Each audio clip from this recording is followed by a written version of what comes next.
1992 තිරගත වූ දයා විමනවීර අධ්‍යක්ෂණය කළ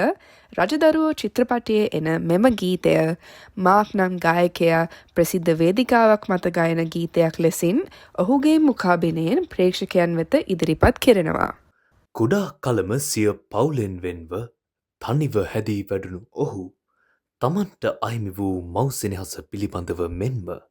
එවැනි සෙනෙහස අහිමි වූ සියලු දරුවන් කෙරෙහි දැඩි අනුකම්පාවෙන් හා සංවේදී බවින් යුතුව ඉදිරිපත් කරන මෙම ගීතය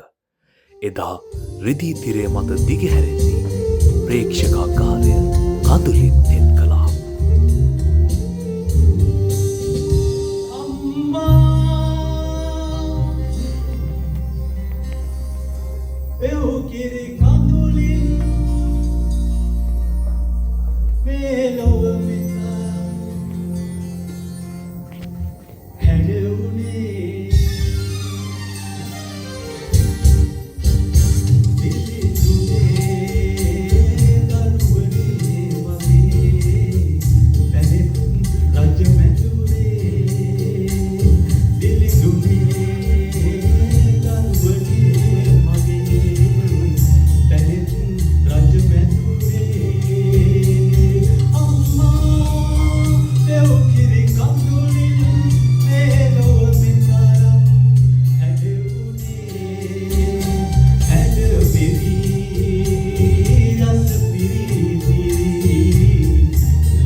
මෙලොව විතරයි